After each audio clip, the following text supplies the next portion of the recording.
So thank you for taking us in your beautiful house, in your world in Temecula. And I never been in Temecula before. You're most welcome, and I hope that this is not the first time you visit us. So Well, I hope this will be just a first initiation of many visits. Yeah, You're going to pay us. yeah, I was over there at some Opolo winery, and our Rick Queen is holding that winery, beautiful winery. Our man, you know, I mean, he's also, his mother is from Montenegro, and his dad is Irish. Nice. Rick Queen, but called Božidar.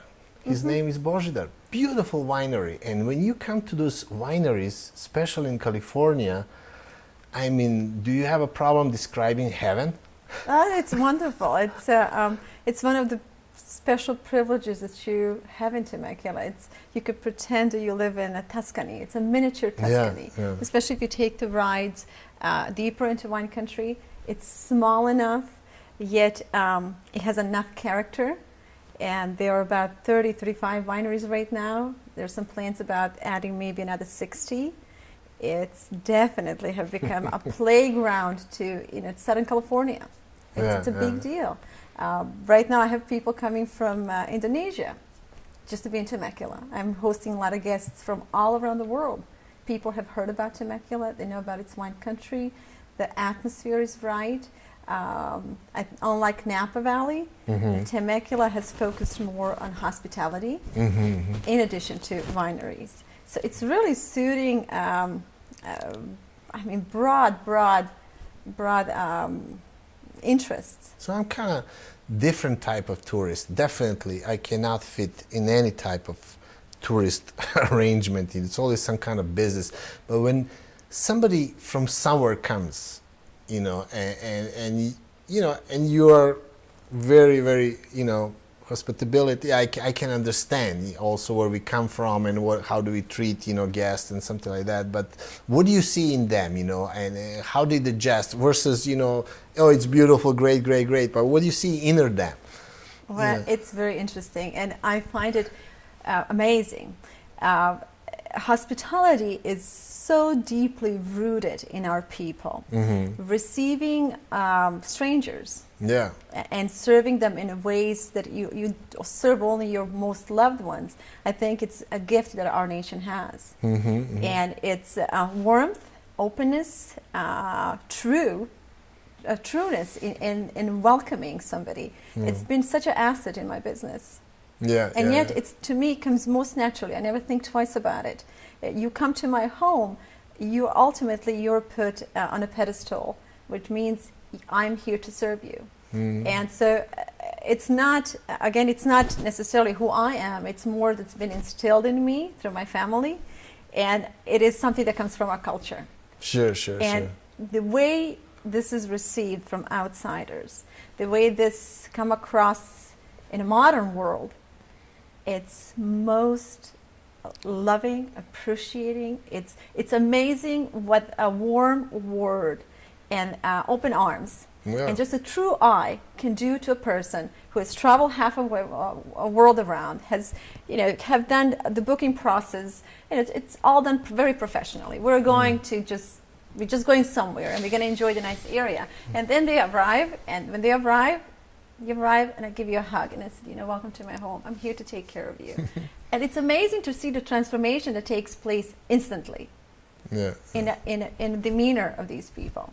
So I think as a nation, majority of us Serbs, we know how to host. We know how to have guests. It's extra rewarding, in business that you do, and there is a pleasure, how can you go wrong? Yes, and it's my personal testimony. People come and they like to know who I am and where I come from, and I'm very proud to say I'm a Serb, and this is how we do. This is how we take care of people, and I kind of like to make the testament and just have these people leave. We met a Serbian woman, and she took such a good care of us.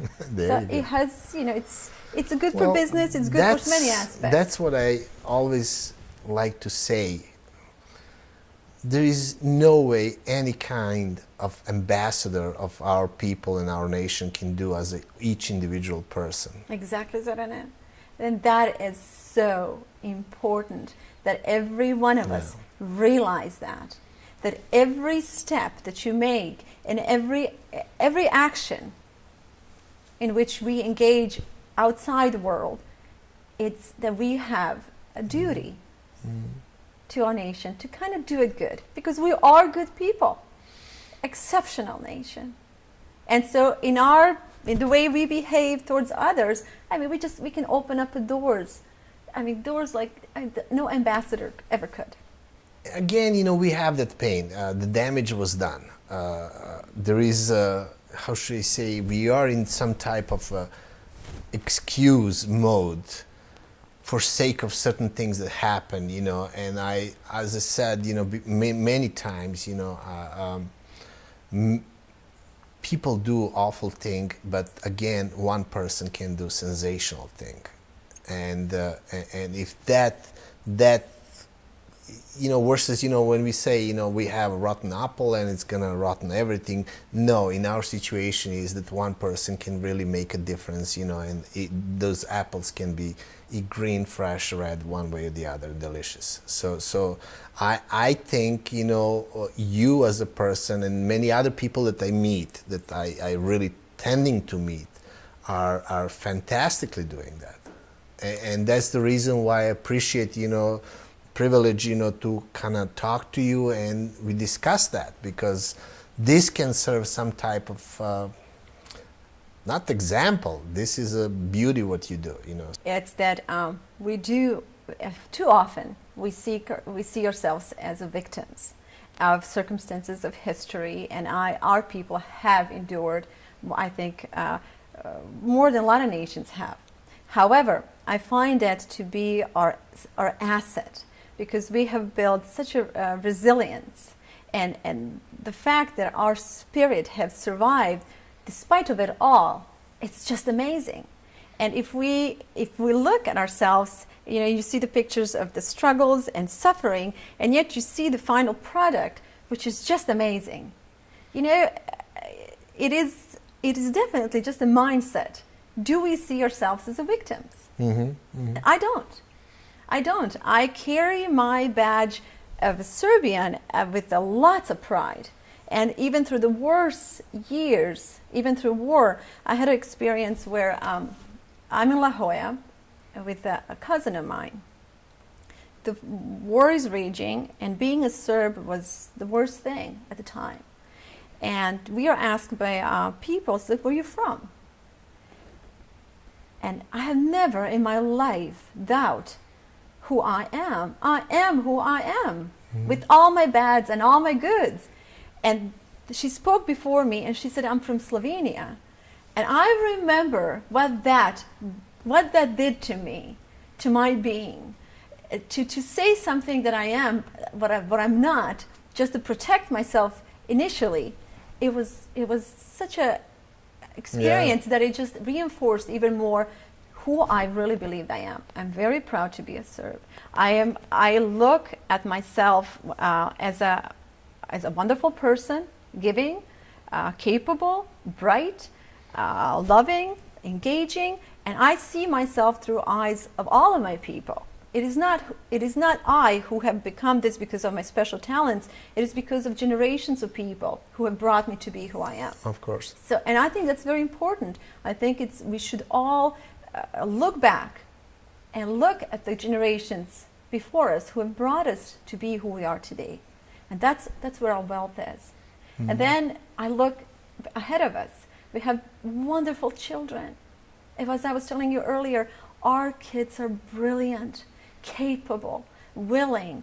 And my biggest fear is that we as a generation, today's generations, you and I, and maybe people 10 years younger than us, are not failing these kids by not saying, you are special, we are special, we can, we know how, we're going to do it. Let's make it better. Let's do it better. In a country in which we live, we came with our tradition, and we really wasn't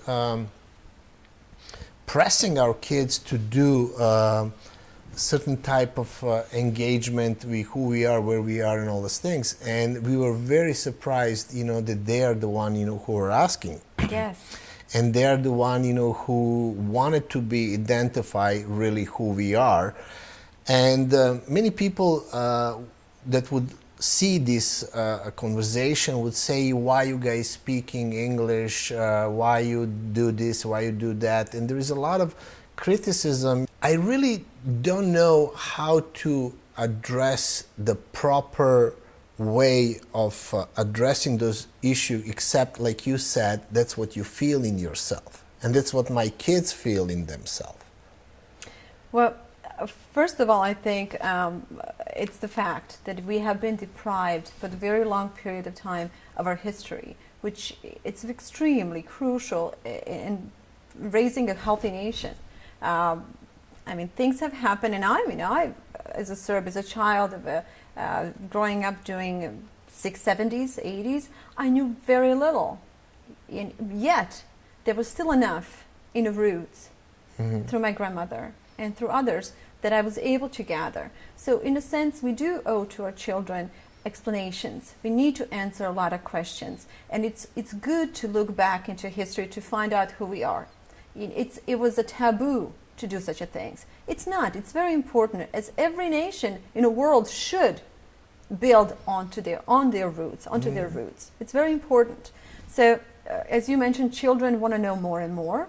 We owe that to them. But I think the big issue is that a lot of us don't have the good platform on which we can serve them in the best possible way.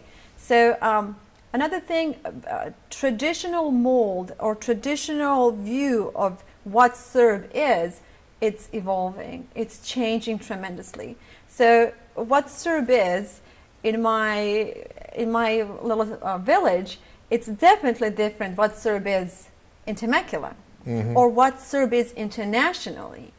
But the beauty is that on every level, there is still a connection that brings us all together, which is our past, our history, our cultures, our ways, the way we live, we perceive life, we perceive others. So I think it's great disadvantage to all of us if we were to separate ourselves to say, well, they're speaking English. Why are they speaking English? Or why are my children speaking English? It's perfectly fine. We need Serbs who speak English. We need Serbs who are in a world engaging on all kinds of different levels. Yeah, it's going to benefit us all. Coming back, to those dilemma and discussion with my kids, they were asking me. So I said, what? Yes, we are Serbs, but to be honest with you, I was born in Yugoslavia. So does that make me Yugoslavian? I really never were thinking about that up to this point, when somebody else was kind of making and putting us in group of people, and we're supposed to kind of protect identity of the people by itself. America by itself, it's a great idea. Yugoslavia was a great idea that different people live together, but looks like for some given reason didn't work. They didn't allow it, or it just couldn't work. I really couldn't go into that thing. But you have to understand that even that my mother is not alive no more, she's still my mother. And I was born in that country. Right now they're saying that there is no country. So if tomorrow they tell you that you are not Serb, that you are American, it's really what you feel like being. Absolutely, yes. What you find in yourself, who you are. Absolutely. And be whoever you want to be. Right. As long as you have, to me, not having the roots, not knowing, where you're coming from, it's a little bit kind of, again, assimilation, in the worst case scenario. So I met people that do not speak one single word, and that they are third or fourth generation. Of Serbs? Yeah. And very much Serbian. Very much Very Serbian. much Serbian. Very Yes. much Serbian. Yes, it's very interesting. I And think that's beautiful. it is. However, I think a lot of people who live in Serbia today will have a hard time understanding that. How this Serbian tradition and culture live on the third or fourth generation in the world. Well, as you just said, it's amazing. It's a beautiful thing, which again brings us back to say that it's what we do have. It's so valuable that it consists to keep us together. It's a wonderful thing. So you've been living here all this time, or did you have experience being somewhere else in America?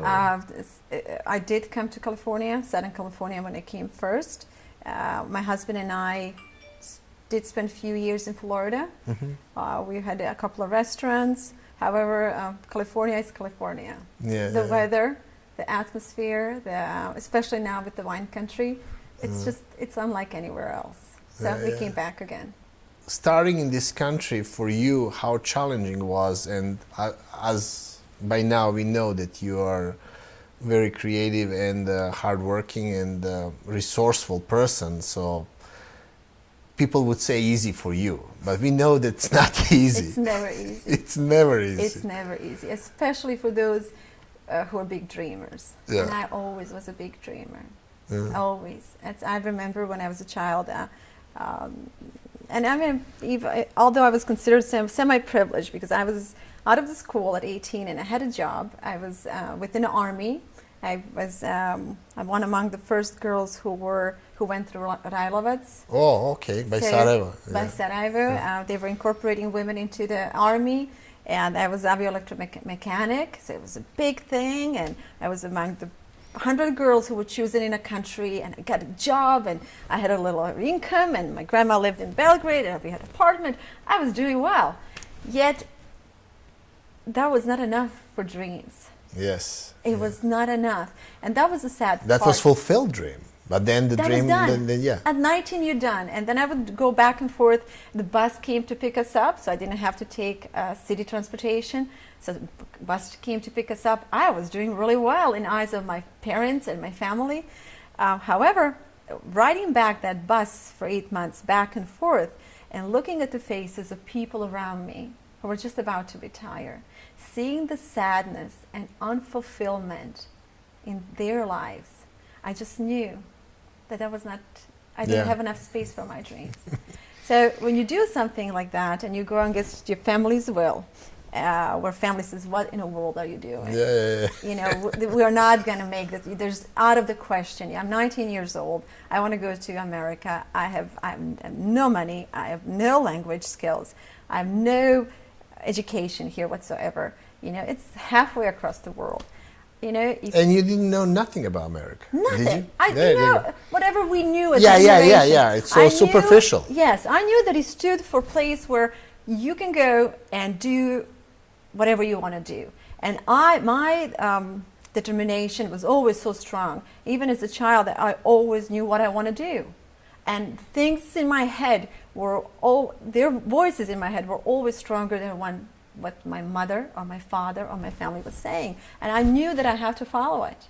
There was no other options. So to bite a bullet like that, it was pretty much, you get disowned in so many ways. It's like, you want to do this? Okay, you're on your own now. You had brothers, siblings? Or? I have a brother, I have a sister, and I came here. And you're a black sheep. Yes. There you go. In many ways, I was a second daughter, which in our culture was like, oh goodness, no. But the one that never listened. My mother said, you never listen. However, I'm glad I came, and when I came, I remember my sister gave me $2. Somehow she had a family, in-laws in America, and somehow she had a possession of $2, individual bills, and she gave me those $2. And then family gathered some money, and they all sent me off with maybe about $1,000 altogether. It was in francs, Swiss francs, and marks. And when I came here, I sent all the money back, but those $2. Nice. And so you can only imagine how hard it was. Yeah. There are moments when you lay in a bed and you just think you won't wake up alive tomorrow. Yeah. But there was no... You're alone. For the first time, you're alone. Beyond alone. Beyond alone. You're left to brew and to think about those dreams and how real they really were and how much you really have faith in yourself. The moments, it's been a period of about 8 months where you're left in such an isolation and deprived of love, of communication, Sure. of encouragement, of hope, of everything. It was almost a purification time where you really are left with your own soul and say, did I make a right decision? And then Why do you think it happened? I mean, exactly same experience with me. You know, I mean, I fulfill impossible. I came here, you know, and they say, why did I came here? You know, it was just idea. It was something in you. Do you think that we are the type of people that has that kind of push, that has that drive, that it has an advantage? I mean, to me, it's kind of strange because, you know, I was in Mostar in Vazduhoplovnom gimnaziju Marshal Tito. Ah, And my wonderful. second option was RILOS, but I wanted to be a pilot, so I really never. So to me, it's kind of similar story right now. Suddenly, we go to those places and we get the idea, you know, let's go somewhere else. It's some dreams are stronger than others. I think we all have ability to dream, and some of us believe in them, and some are stronger than others. It is, I think, it's a power on its own that it can be contained in some people. And I know that it was the case with me. I think if I didn't follow, I think I would have died. I would have died spiritually, emotionally. I would have died as a person. I would not. Why? Is that like conflict with your ego? You know, I would consider my failure. You know, I mean, I try and I didn't. I gave up, or it was again something strong that I can do this. It's just the obstruction right now of nostalgia or whatever. Well, I don't know. It's me personally. I'm not afraid of failure. I'm never failing does not. It's the best lesson you can get. No, I'm not. I mean, and I have failed many times. It's failure. As long as I have followed my true self, as long as I honor what's within me, I'm not afraid of failing. So I don't know what it is. I don't know where it comes from. My job. And I've been very blessed that I was able to honor that part of me. And it gives me such a satisfaction in life. It gives me joy. It has brought me a lot of struggles, a lot of suffering, a lot of challenges that a lot of people will look at my life and say, goodness, I would never wish for such a life. Yet I would not change a thing. Yeah. A thing. Because I think that's what the life is. In finding your true self, trusting it, following it unconditionally, and forgiving yourself should you fail. Yeah. Because that is the great base for something greater and bigger. How did that struggle, you know, start fading down? When did really kind of settle? How long it took you, you know, to say, okay, I'm a cat, I'm on my ground. I have never been a cat on my ground. There's always the biggest challenge. As soon as you get to the one obstacle, there are other things I want to do. Yeah. And I have embraced many different things in this country, as most of our people have. That's another gift that we have. Yeah. You know, just as being hospitality. Another thing is we're versatile. We can do different things. And I was ready to work. And I knew that only by working hard I will be able to buy myself my dream. And my dream was not acquiring money and things. It was doing what I want to do with my life. Sure. And to get there, the only vehicle was hard work. So I did all kinds of different things. And so you start, I'm 24, I opened up a first restaurant. I had no experience whatsoever. All my employees are older than I. It's a crummy little place. I'm serving homeless and prostitutes and transvestites, and I'm not making money. I'm working from 4 o'clock till 10 o'clock at night. It's a routine. It's sure. A lot of those things that a lot of our people go through. But yet, you endure and you learn and you look back, and I was not successful at it, but I did it. I did it. I didn't lose the business. I made it work. I fed thousands of people, and it was a great experience. And from there, the next thing was construction. I'm not a contractor, yet I was very good at it. Yeah. You know, again, you apply yourself. We're capable people. That's something that I carry with myself. I know I'll do it. You throw anything at me, I will do it. I will do it. But today, you know, some might observe it and say, well, she's doing good. A whole nother set of challenges, a whole nother obstacles. There you go. You know, life is such, Zorane, that no matter where you arrive, you will always arrive with some positive and some negative. And once my husband and I reached a place where we were comfortable financially, then a whole nother set of issues came into life. Sickness. Out of all the things, you know, and then you look at your accomplishments and you look at the sickness and how powerless you are in that position. You've run a life where you feel, I have control over this, and I'll manage it, I'll take care of it, and then you get something like this. What do you do with it? I managed it, I ran it, I fought for it, I did my best, and then things happen. So what's next? And then, you know, you go from here, you go here, you go here, you go here, which is what life is. Life is. You have two beautiful kids that they greeted me, you know, when I came. And I like to poke jokes with them, you know, so how is their daily life living in these vineyards? Are they little farmers? Are they Yes, indeed they are. I kind of like keeping kids close to roots again. I like kids to grow up as close as possible to my childhood, surrounded with chickens and garden and dirt, and just being outside, playing, and working in a vineyard with me, or trimming the trees. I think every child would embrace that if parents will have time to bring them in. So I try to devote enough time where we are out there doing things, because keeping kids close to nature benefits them on so many levels. It's a good time, it's interaction, you can teach kids so many skills. It's responsibility, it's the satisfaction of completing the job, of working together, of sharing stories, of being part of something, seeing things grow, seeing the results of your hard work. I was a full-time farmer with my family. I mean, I was in the fields, you know, working in the cornfields for weeks, you know, picking, just name it, anything. I mean, just a peasant child. People ask me, who are you? I said, I'm a peasant child. And the peasant is still in me very much. So I can't grow long nails like a lot of girls do, because I like my hands in dirt. I'm not always clean and with makeup. I like my life with some dirt on me. It brings me joy.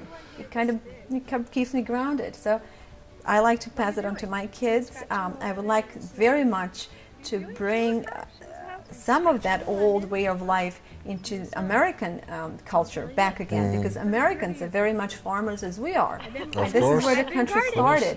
So in being from the old world, having these old world skills, knowing firsthand what farm life is, and living now a bit more modern life, I would love through my work to engage people back, especially children, and especially with the childhood obesity in America and what's happening to the families, and just you know, country's going through quite an ordeal right now, and I feel that, you know, okay, I'm not a scientist, but I consider myself to be a good mom, and if I can do nothing else to help and give back to this country for everything that we have been given, I think, okay, the one thing I can do is put a package of humble love and say, okay, this is a gift on behalf of my nation to Americans, okay? And okay, give me your children, give me your kids,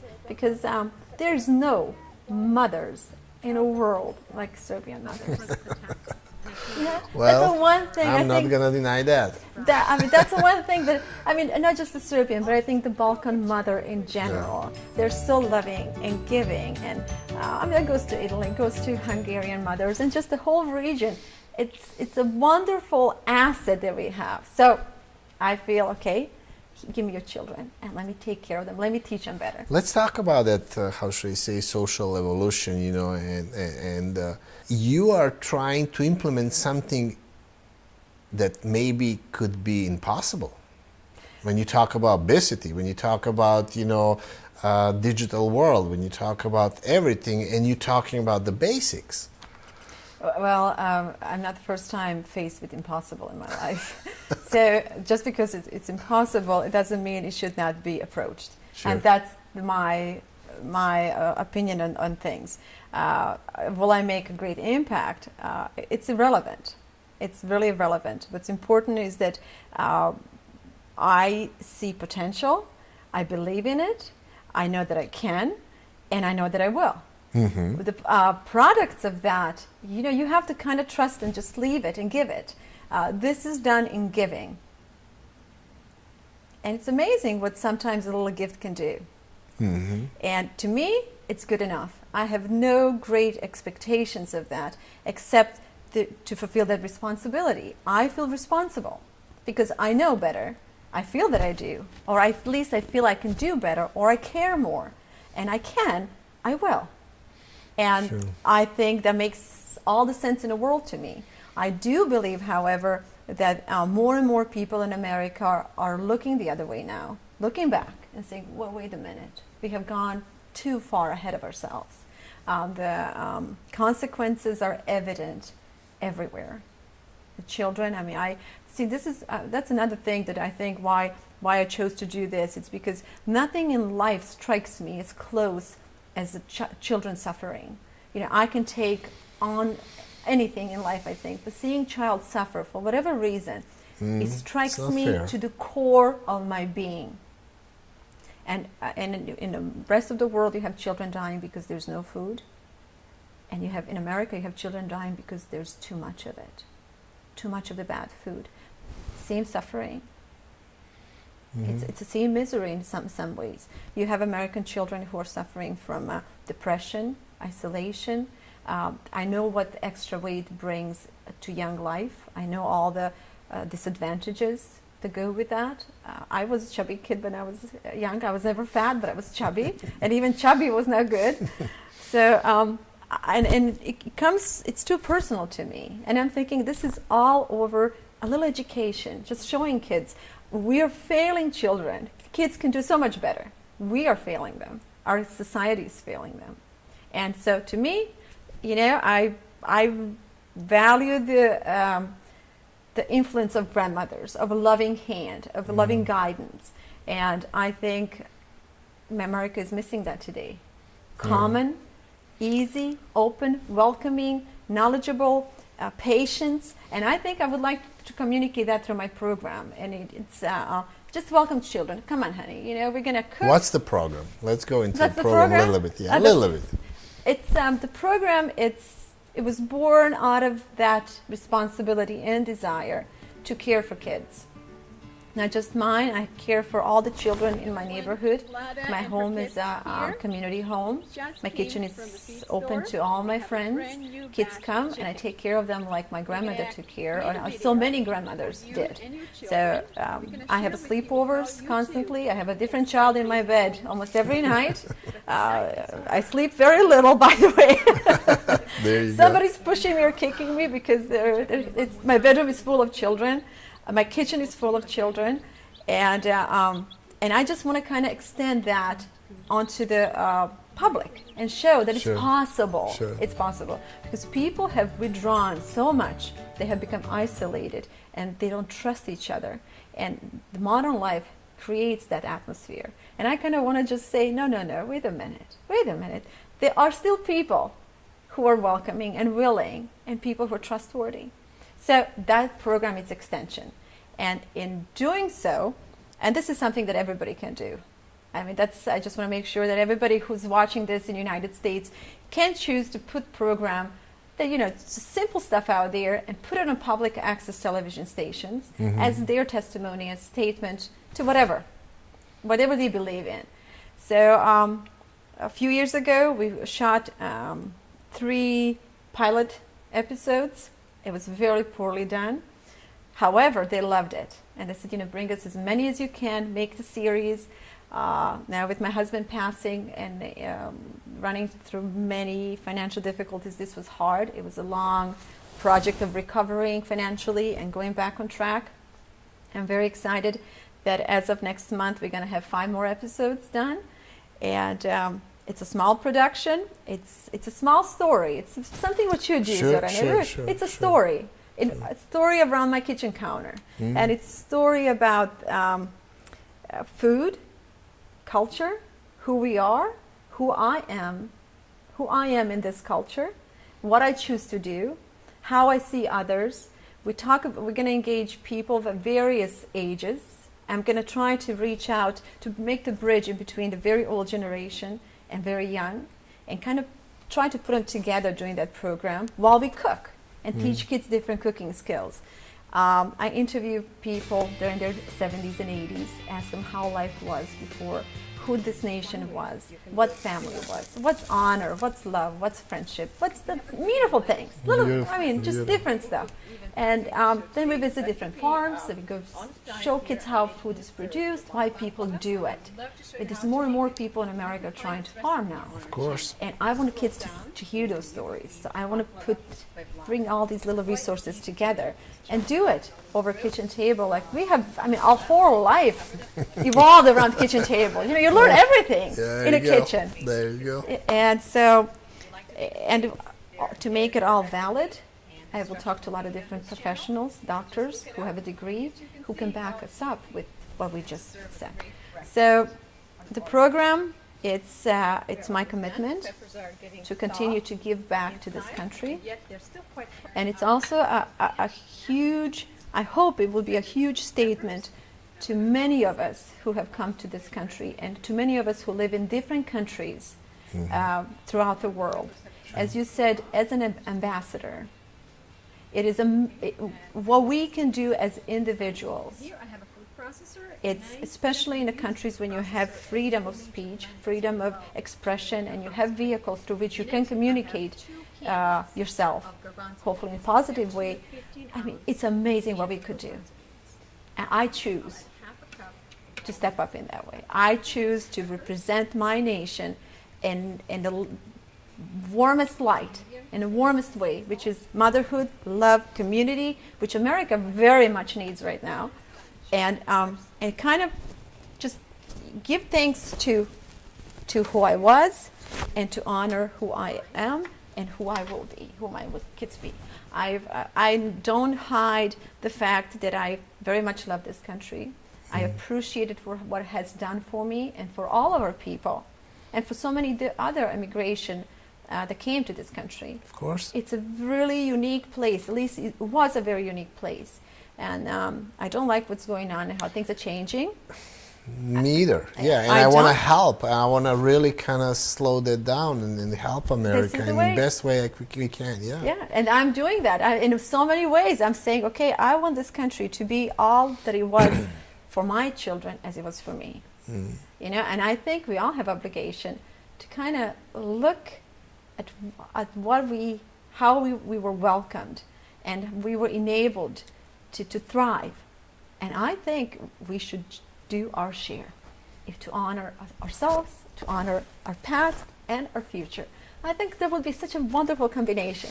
Great Vlada, fusion. you're doing it. I'm sure that we're gonna dig out a few more of us that also gonna make that movement and chain reaction and show our really our voice and appreciation and love to what we're doing. So it's much necessary. You're doing a wonderful job. You're opening door to people who would like to do such a things like this. And I think having again the vehicle, which will be your new TV station, it's very exciting, because I think there are a lot of people in our communities throughout the world.